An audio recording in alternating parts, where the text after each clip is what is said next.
I really was hoping I wouldn't have to film this video, but here we are.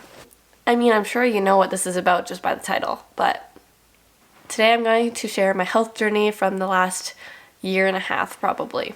So, about a year and a half ago, I had surgery, which I'm sure you guys kind of know of, but that surgery was actually for the removal of a teratoma. So a teratoma are these like cysts that can only be removed surgically if they get too big and they start to have other health consequences. The teratoma I had at that time was 20 centimeters in diameter, and it was in my right ovary. So because it was this big, I was having really bad back pain because it impacted my kidneys and it made them really swollen and irritated. It also affected my bladder and a bunch of other things. So I had emergency surgery on that to get it removed because we had kind of a fear that it was twisting on itself and it would cut off the circulation in my ovary. Thankfully, that wasn't the case. It was just starting to get really painful, and we got it removed. That teratoma came back, biopsy was all clear, we're good to go. Kind of we're just hoping this would be a one-off situation and we wouldn't really have to think about it later on. So that was the hope. Obviously, that is not how it went.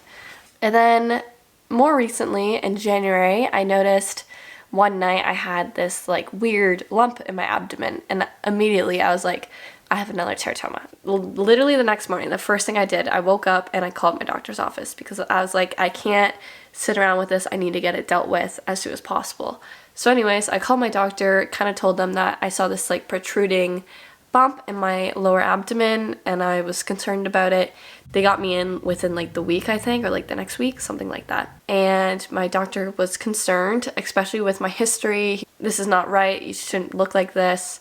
We're going to get you into a CT scan as soon as possible. Later that afternoon, I got into a CT scan, which is kind of, I guess it's not unheard of, but I've never heard of people getting in that quickly. And literally that night, I think it was like 10 o'clock at night, my doctor called me and he got the results back and he was like, so we see a mass on your ovary again, looks to be pretty big, and he was concerned that it needed to be surgically removed again as soon as possible. So that's when things started moving pretty quickly, and I'm pretty sure I had an appointment with my surgeon literally like the next week or something. Like all of this happened within probably 3 weeks, so things were moving extremely quickly, and I'm very grateful that literally everyone took me so seriously. Anyways, so I got scheduled in for surgery for February the 3rd. It was kind of an on-call surgery, so they just got me in as soon as they could, the first opening. So yeah, I had surgery on this teratoma again. This surgery was a little different than my first one. My first surgery was laparoscopic, so I was able to kind of heal pretty quickly. I remember that first night after the surgery, I was really, really sore, really hurt to walk, that kind of thing. But this surgery was not able to be done laparoscopically. They had to cut me open. So pretty much the incision was exactly what a C-section looks like. So very low abdomen, and it's just kind of looks like a smiley face. So they opened me up, and when they got into surgery and opened me up and everything, my doctor kind of was like, it was a lot worse than we were hoping. It looked pretty beat up in there, and sounds like I just had a lot of these cysts everywhere, these teratomas. So it turns out I had 3 teratomas. I had one on my right ovary, which was, I think it was like 5 centimeters, maybe a little bit more than that. Then on my left ovary, I had a 16 centimeter one and a 9 centimeter one. It's just like last time, these cysts got sent off to be biopsied because there's always a risk that it could be malignant. It is a very low chance. I think it's like 3% chance or something like that. Very low. But there's always that risk. So they just get it biopsied to make sure that it's benign and all good. The first time I had the surgery, I was like, oh, okay, it'll be benign, it's all fine. The second time I had it, I had this weird feeling that something wasn't right. And I was like, I had this weird gut instinct that I wouldn't get the results I wanted. And I mean, my intuition was pretty good, I guess. So then on March 10th, I went in for a follow-up appointment once these biopsy results came back. And we got some pretty bad news that day.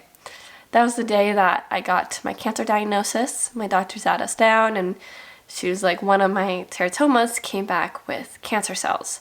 So out of the 3, it was only one of them, and by all the looks from what they could see, it wasn't spreading, it was just in this one cyst. But I had to be referred to an oncologist just because it was cancer.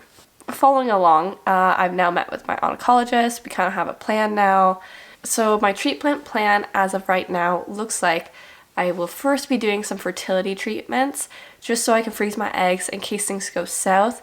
I want to have the option of having kids in the future, and if it means doing fertility treatments, then that's what I gotta do.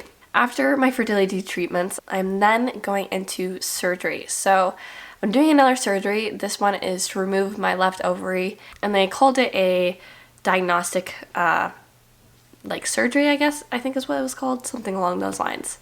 And pretty much they just go in laparoscopically and look around to see if there's anything weird or any lumps in any of my other organs around the same area. So that is all done to kind of understand the staging of my cancer better.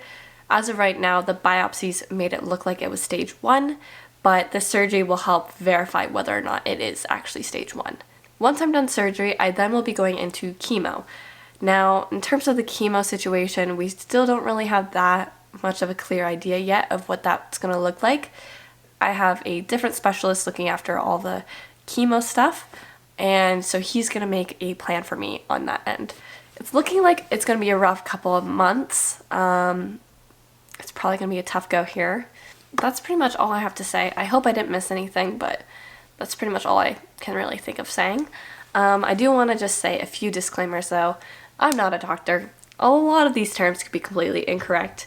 So I do apologize, but it is what it is.